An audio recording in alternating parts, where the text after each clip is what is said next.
Monster Island, Limbo, Ego. Those are some of my favorite Marvel Snap locations, and I love the location system in Marvel Snap because each game you get 3 different locations that are going to drastically alter how the game plays out, and the interactions across those locations can change your strategy and game plan a lot as well. So in this video, I wanted to offer some tips and tricks for the various locations in Marvel Snap, and there are a ton of them already, so this is just part 1 in alphabetical order. Kicking things off with Atlantis. If you only have 1 card here, it has +5 power. So ideally here, you're going to want to put a unit that can scale or just has really high stats in its own right, like a Moon Collector, maybe a Devil Dinosaur, or even ideally if you happen to be running it, Namor, which scales specifically when he is alone. So he's going to really double dip on Atlantis, of course, given the thematic connection. That said, I have seen some people like lock into only having a single unit, which can make you really susceptible to counter plays, like a Shang-Chi could come down and clear it, or alternatively, sometimes it's just more strategically advantageous to give up that bonus for Atlantis and just put more stuff there. So don't feel like you have to commit to this effect. But when it does work out, you can sometimes just really force your opponent to contest or overcommit to that location because you netted that free +5 power. Next up is Avengers Compound on turn 5. All cards must be played here. So for this one, you need to be mindful of your space. You only have 4 board spaces at a given location, and I've seen a lot of people lock this down earlier in the game and then literally choke themselves out of a play on turn 5 because they just can't play anything, or maybe they only leave 1 spot open and can just kind of play 1 card suboptimally. Of course, you can also use this to your advantage because you know your opponent is going to be forced to play there. So any sort of reactionary card like one of the Guardians of the Galaxies, you might be able to get a guaranteed tick on Avengers Compound, or force some removal. If you have some way to react to like a big threat, you expect them to play on 5 mana, an Enchantress into an Iron Man, for instance, that might also be a possibility. Moving on here to Bar with No Name, which reads whoever has the least power here wins. So often this one's going to stand at 0-0 because everybody's scared to play anything there. You might have some cards in your deck like the Hood, which actually give you a negative number here, which can be advantageous. I will say though, don't be totally scared to play here. If you have something like a Nova Carnage play, it might be worth giving up Bar with No Name just to have that surprise guaranteed spot to slam the combo to buff the other 2 spots if you're confident that you can win in those other 2 positions. Can just sacrifice this one for that kind of strategic edge. Next up is Baxter Building. Whoever is winning this location gets +3 power at the others. So I guess if you're one of the Fantastic Four at the Baxter Building, the other 3 come to help out and give you +3 power. I don't know why it's not +4, but hey, that's all right. And this is a nice little bonus. If you can commit to winning Baxter Building, that +3 can be a significant edge, but you can also turn that against your opponent. If they really think that +3 is super important, they might overcommit resources here. You could maybe bail out of the Baxter Building and win even given that +3. Because at the end of the day, +3 is significant, it's noteworthy, but it's certainly not unbeatable. And if that offers you an edge, might be worth taking. Next up is Central Park at a squirrel to each location. So you're going to get 3 1/1 squirrels for free off of this. Kind of might sound like freebies, but sometimes that's a bad thing because it locks out board position. Suddenly you only have 3 spots to work with in a given space. And if your deck demands a lot of board positions, or if you have something like an Angela that you want to scale up by playing things next to it, that can be a problem when squirrels are locking you out. So you have to be really careful about that strategy. Sometimes your deck may just be so bad in that world that you just have to absolutely retreat because you know you're not going to have the space to work with. But also if you have things like Nova Carnage, sometimes that's just more bodies to absorb buffs even earlier in the game, which can be a big boon. Also, if you have a card like Kazar, this can be some free stats too. And certainly take note of your opponent's board positions as well. If they like played a 1-drop and then got surprised by Central Park in the 2nd slot, they might have 2 out of their 4 positions already committed to a location, and then that might be a really free spot for you to win because they just can't add that much power in the remaining 2 spots.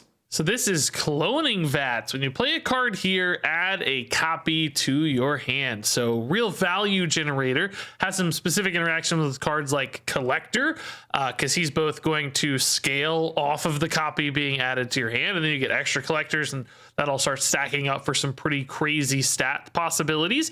Also, cards like Devil Dinosaur are really good with this one because you're going to keep your hand pretty full on the back of all the extra cards in hand. And sometimes just putting your best cards here is worth it to get extra copies. If you have something that's really powerful, play it and get more of them, and that can help you snowball to a victory. There's also a special interaction here you should consider with cards that gain stats on reveal. Think about like Wolfsbane or even a Carnage.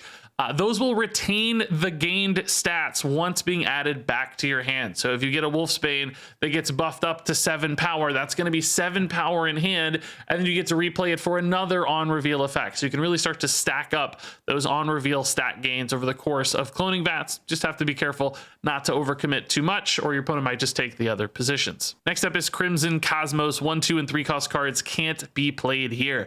So this one's going to be tough for low curve decks in particular. I've seen decks top out at 3 energy, so they may not have any plays here at all and might just have to sacrifice this spot. That's probably going to need to lead to a retreat because your opponent might be able to recognize that pretty early, not commit much here, and still win. But do keep in mind for this one that it does look at original cost as far as I can tell. So I've done things like play a 2 cost Death in this position because Death originally costed 9. I think I saw some confirmation of that in Discord as well. Of course, experiment at your own risk, but I'm fairly confident that's true. Next up is Danger Room. Cards played here have a 25% chance to be destroyed. So obviously a little bit of risk with this one. If you play a big unit here, there's a chance it might just get wiped out. Sometimes you can hedge that risk by playing smaller stuff, or even take that gamble because you might need that edge over your opponent if you're feeling a little bit behind in the game. You can also go for that sometimes surprise Nova or Bucky Barnes, or you're trying to get it destroyed. It's again, though, a little bit risky, but keep in mind 25% chance. Sometimes you just got to play those odds and play the game to the best of your ability, sort of ignoring Danger Room and just hoping for the best, maybe retreating if things don't go your way. So next up is Dark Dimension. Cards played here are not revealed until the game ends. This can be a really spicy location with lots of mind games. So you can set up some pretty crazy combos in this one, depending on the deck build you're looking for. Also just try to surprise your opponent with, certain late game kind of bombs or on reveal effects they might not have been calculating for. Alternatively, you should pay a lot of attention to when your opponent plays things here, given how many cards they play in the turn. So if they play just 1 card on turn 3, maybe that's that Devil Dinosaur that came down. You might look for natural on-curve breakpoints hidden in Dark Dimension to kind of get an idea for what they did. Or maybe if they played 2 cards there on turn 3, it's like a Nova Carnage that they're already setting up to unveil at the end of the game. Also keep in mind, cards here aren't going to be face up. So things that scale throughout the course of the game, say like a Collector or Bishop, those aren't going to be activated. They're going to be hidden. So you have to be really careful not to put those kind of cards on Dark Dimension unless you're, say, putting a Moon Girl with the Collector and trying to do it all at once at the end of the game. Next up is Dream Dimension on turn 5. Cards cost 1 more. So this one's really just all about planning, making sure you have a curve that lines up very naturally on turn 5. Don't, for instance, trust that your Iron Man is going to be your 5 energy play, and then you get to turn 5 and you're like, oh god, Iron Man costs 6. I can't play Iron Man. I have nothing to do. So just a little bit of awareness and planning and remembering this one exists can be very helpful. Moving on, it's Ego. Ego takes over and plays your cards for you. So you basically have very little agency with Ego. The only thing you have control over is snapping. And that's still really risky because it's hard to know. Ego doesn't really do things in a sensible way. It feels very, very random. So he's not going to like naturally play things that are a good curve fit or play towards any kind of synergies or combos all that well. That said, if you have a really notable advantage, if Ego did something just really absurd for your opponent, like, played something big and then immediately destroyed it, you might feel like just the average value of your cards are higher than your opponent. So snapping can be advantageous. And maybe they'll play it out just on a hope and you'll get those extra cubes. Otherwise, you kind of just sit back and enjoy the chaos. Next up is Grand Central. At the end of turn 5, put a card from each player's hand here. So this one's nice because if you have something really big and expensive, you might be able to line it up where that's the only card in your hand, or maybe just like take that 50-50 if you only have a couple left in hand. That can be a big swing in particular. On the other side of things, though, you need to be careful. You don't want to put 3 giant things here and then have a Carnage maybe pulled out of your hand and then just eat all of them. That can definitely be a big problem. So playing out any really risky effects or things you don't want there earlier to make sure they don't get randomly summoned for you. Next up here is Hala. It's at the end of turn 4, destroy all cards controlled by the player losing here. And if it's a tie, nothing happens. But this one, you can commit some resources to and try to make sure that you beat your opponent and then destroy anything there, probably very often giving you a win on Hala. On the other side of things, there's some mind games here, because what can happen is your opponent can kind of maybe show like they're a little bit interested in Hala and then get you to make a big commitment, and then they'll just bail out of it and then go back to it later after the destroy effect has happened, because remember, things can be replayed afterwards, like it's not locked out forever. So you got to be careful to not overcommit. You just want to win by a little bit if you're both contesting Hala. You don't want to win too big, otherwise that might be a problem. So what you can do is maybe wait for that big bomb on turn 4 itself. Maybe not commit like a dinosaur on 3, because that really shows your hand to your opponent. But then maybe commit something bigger on 4 to catch them off guard or by surprise. That said, it's going to depend totally on the decks, the matchup, the opponent. You kind of just have to proceed with caution here and decide in the game which way you want to go. Next up is Hellfire Club. 1-cost cards can't be played here. So pretty simple restriction there. You aren't going to be able to play any of your early game cards there. If this pops up on the left location, sometimes that'll encourage people to play their 1-drops on a subsequent location, which could be nice if you're trying to snipe like a Guardian of the Galaxy or reactive style card. Alternatively, this often just doesn't have a huge impact. Keep it in mind for things like Nova. Your opponent can't play a Nova pop off there, so that can be a good little trick to keep in mind. But beyond that, pretty simple restriction. I don't think has too big of an impact very often. Next up is Kamar Taj. On reveal effects happen twice at this location. So obviously a huge boon if you have powerful on reveal effects. Getting those all doubled can clearly be just game winning in its own right. So you might want to bail out early if you're playing against somebody who has on reveal stuff and you don't, or you might want to snap as soon as you see this if you're an on reveal deck and you don't expect your opponent to have quite as much upside. And then from there, it's just about, stacking your best on reveal plays on Kamar Taj to make sure you're getting maximum value. Next up is Clintar. Cards here have -2 power. So really risky to go wide in locations like this, because the more units you have in this location, basically, the more you're duplicating that effect across all of them. With 1 unit, it's -2. With 4 units, it's a -8 location. So if you can win this with taller threats, like singular big things, that can be advantageous. Maybe 2 is still fine. As you start to get to 4, it gets harder and harder to win this sort of location. Next up is Nowhere. When you play a card here, destroy it. So obviously that can be great for any kind of destroy effects you're looking to activate, the Novas and the Bucky Barnes of the world, or maybe the Hood if you have a negative power that you want to get rid of while still getting the upside on that effect. That can be great. Same things for on reveal effects. If you have a Jubilee in your deck, for instance, you can play Jubilee. Jubilee will die, but the unit that she summons will survive. So that can be a good way for you to steal a Nowhere if your opponent doesn't have a good way to put any stats there, because some decks just don't have a way to move stats into that location at all. So it can be a free win. Sometimes you just do something like a Nightcrawler, even just playing a Nightcrawler somewhere else, moving it to Nowhere can really result in a free win on occasion. Next up is Kun Lun. When a card moves here, give it +2 power. So obviously a huge boon for move decks, getting some free bonuses on all their move style effects. So if you're a move deck, of course, trying to utilize that to get as many moves as possible can be great. Outside of move decks, this one often feels a little bit like a dead location. I don't see it making much of an impact at all outside of the occasional Nightcrawler, which tends to show up in a handful of decks, but very often doesn't make a big impact outside of that. Next up here is Kiln. You can't play cards here after turn 4. So this one could be a big race to get stuff there by turn 4, kind of like Hala earlier. The difference is you can't come back to it later. You're locked out on turn 4. So it can be really nice to put things that scale here. So something like a Collector or a Bishop, so that, even if you can't add additional units here, you can still make those bigger. And sometimes that can make it really hard for your opponent to contest this location. If you're playing it more straight up, just trying to get stats there early, keep in mind big turn 4 bombs like Jubilee. Your opponent might be able to summon an America Chavez there really easily and absolutely dominate Kiln and kind of leave you stranded. So be sure not to overcommit too much. Next up is Leche Guila. When you play a card here, shuffle 3 rocks into your deck, and rocks of course are garbage. You don't want to draw rocks, so avoiding this for as long as possible is great. I've seen a lot of opponents just play stuff here in the early to mid game and then hit a couple rocks. Often that's not going to be worth the gamble. If you can at all wait to play this on like turn 5 or turn 6, or maybe if you can get a full hand of stuff you like with, say, a Moon Girl, it might be worth the risk of playing here earlier, but playing here too soon can be a risk you just don't often need to take. Next up is Limbo. I love this one. There is a turn 7 this game. So adding 7 extra energy on the top of the game is a lot. And I see a lot of people not really account for this well by leaving board positions open for that last turn.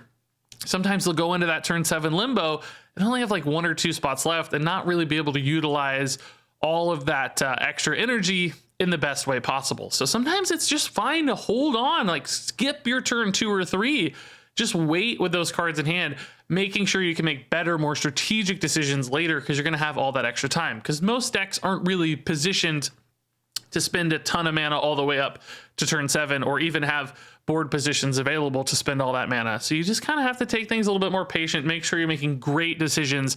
You're not in a big rush with Limbo. Now, also keep in mind your opponent can do things like use Scarlet Witch to remove Limbo on turn 6 and catch you off guard. The game will immediately end if Limbo is transformed, if it's turn 6, of course.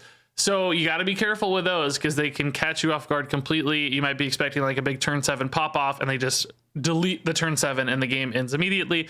So just keep that in mind. I don't think it's super common, but Scarlet Witch is certainly not unheard of. Next up is Los Diablos Base. At the end of turn 3, ruin a random location, so that just removes the effect of another location, and obviously that can have huge impacts depending on the other locations that exist. You just got to keep in mind what might go away, what might change, how can you best play to that. I obviously can't talk about all the various permutations that exist here, so just pay attention, be heads up, and consider it carefully. Next up is Mind Escape. Sort of turn 6, swap hands. So this is going to have some pretty big implications if you're leaving behind great cards in your hand. You got to be careful not to leave your opponent with a lot of good stuff to do on turn 6. So sometimes you can just leave like awkward cards or synergistic stuff without like its pair or something that doesn't go with it. So they're kind of stuck like, oh my God, what am I going to do with all of this? You also need to be mindful of things like playing a Moon Girl. Maybe giving them too many cards on turn 6 can be a problem, and maybe emptying your hand as much as possible can be advantageous as well.